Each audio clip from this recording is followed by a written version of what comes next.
Welcome everyone. Today we're going to take a look at a really nice starter kit from iRaspTech.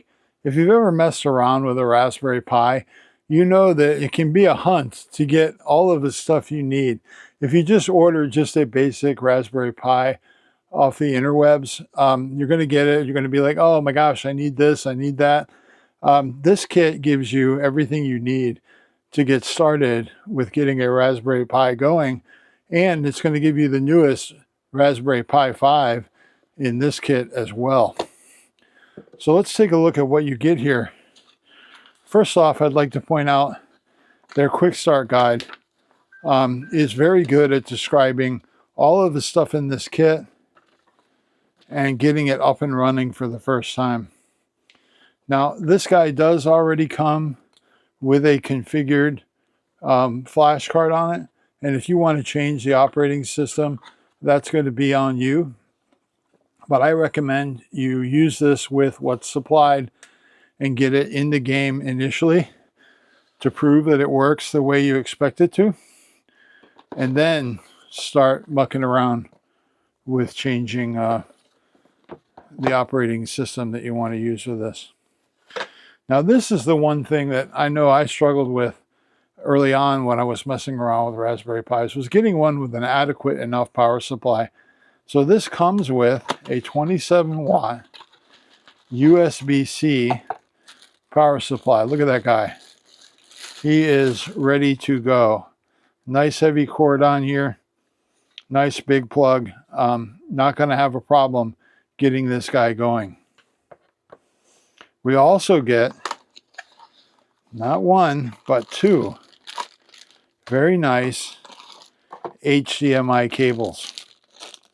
Now these are first-rate, high-quality cables. They are going to have the mini HDMI on one end and the full-size HDMI on the other.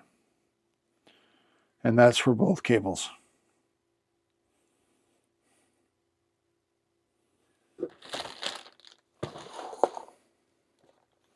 And then in this box, we have got a very nice case for the Raspberry Pi. And I do recommend that you use a good quality case for your Raspberry Pi. Having these just kind of float around with all of those electrical connections exposed is probably not the best plan. So when you get this, you're going to pop it off, pop these clear windows into place to allow the LEDs to be visible, and then install your Raspberry Pi in this case, as we're going to see here in a minute. Also comes with a USB-C adapter to program your SD card that comes with it. And the neat thing is it's USB-A and C compatible. And I love the way they actually snuck the SD card interface in with the USB-A interface. But way to go there. They give us a screwdriver, so we don't even have to look around for tools to put this guy together. And here is the money shot, right? This is a 128 gig SanDisk Ultra SD card. Way to go. Now this is important.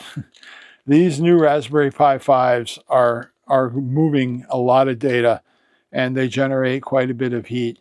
So do plan on installing this really nice heatsink in your case for your Raspberry Pi. And we'll look at that. We'll get this all together. Okay, so the first thing I'm going to do to get this set up and ready to go is I'm going to take my SD card and I'm going to get it installed in my Raspberry Pi 5. There we go. That's done. Next thing I'm going to do before I even apply power to this guy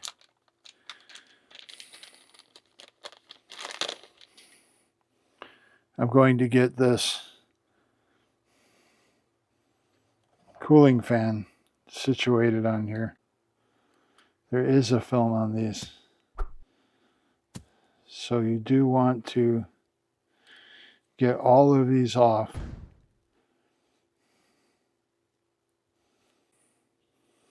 And then we're going to align this with that hole there and this hole here.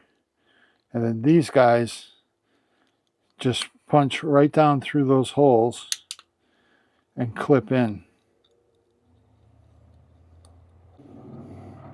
So when you see these come all the way through, you know that they're properly installed and all of the heatsink contact areas are being smushed with a good spring compliant fit there. The fan does come with a little plug in this location to cover the contacts, but you're going to want to get this installed. Do pay attention to which way this goes and get it in the right way, because if you put it in upside down and you try to force it, it's probably not going to go well for you. And there we go. Now we've got our fan connected and we are ready to get some power applied to this, but we do want to get the HDMI cables connected as well so that we can see this guy on a monitor. Okay, I've got our Raspberry Pi 5 all ready to go here. I've got our HDMI cable in HDMI 0. I've got it connected to this Dell monitor right here that you can't see, but you will. I will put up a camera view of it shortly. But we do have the 27 watt power supply plugged in and ready to go. Now let's get this guy plugged in. We're getting some LED activity on there. And look at that. We are getting a welcome to Raspberry Pi desktop on there. How cool is it? Okay, so this guy is got us queued up here. We're going to need an input device in order to get further along in this game. So let me grab one and we'll get this going. I'll tell you what I usually use for a lot of my Raspberry Pi projects is one of these little lithium-ion powered wireless keyboards. You just put the receiver right into one of the USB ports.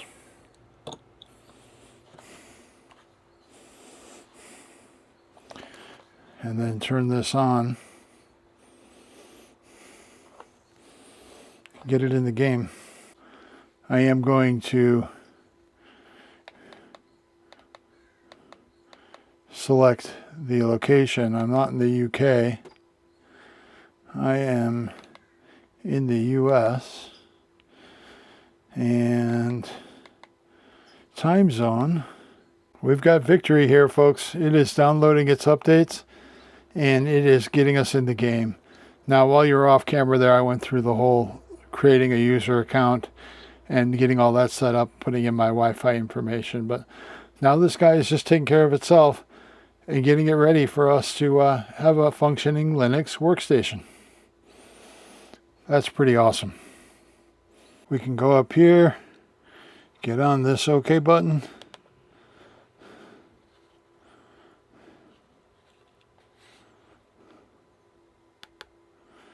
Give it a click.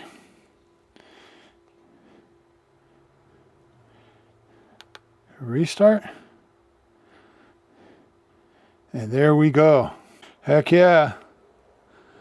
We've got a fully operational Raspberry Pi.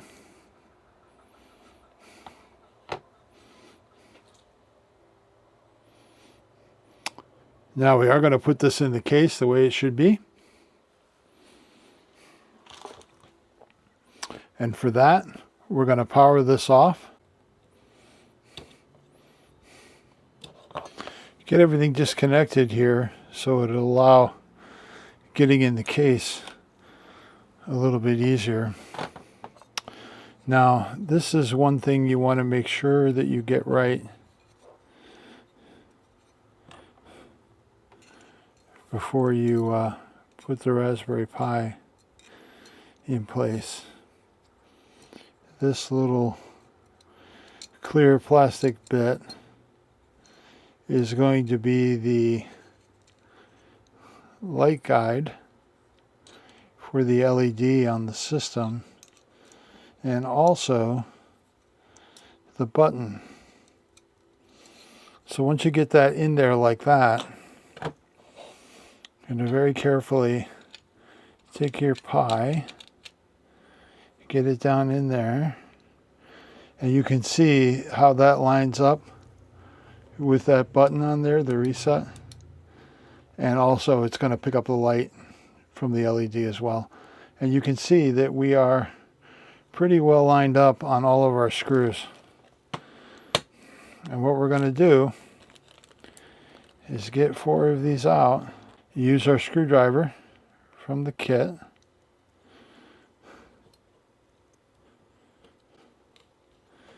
and get these in.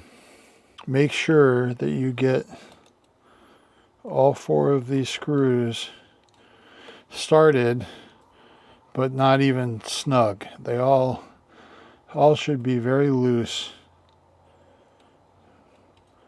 when you get them all in position. And once they're all ready, threaded in and almost there, just go around and snug them down. You don't need to be crazy tight with these.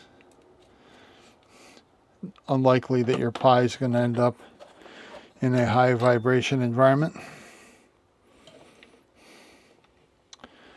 Then we're just going to get the rest of our enclosure on here.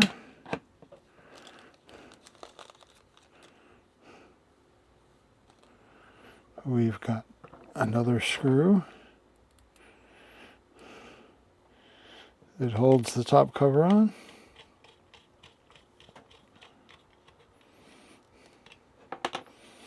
And that is it, folks. Our Raspberry Pi is fully enclosed. Our Raspberry Pi 5. How fancy is that? So we're going to put our monitor cable back in, put our power on. You can see we now have the green light coming through our little port there. Very nice.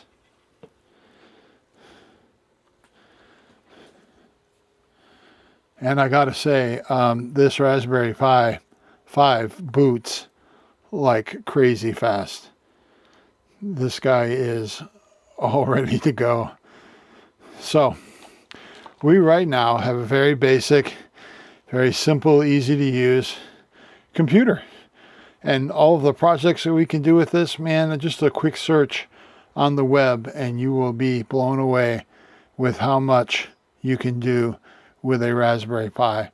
And the Raspberry Pi 5 is the king of the pile right now as far as sheer brute force and power for computational tasks. And it supports dual monitors and all kinds of crazy stuff. So I do love this kit by Rasptech. It is a wonderful way to get your feet wet with a solution that's already set up to give you the confidence to get started in Raspberry Pi type things, because it's going to work for you right out of the box. All of the steps of getting matching components together have already been done for you.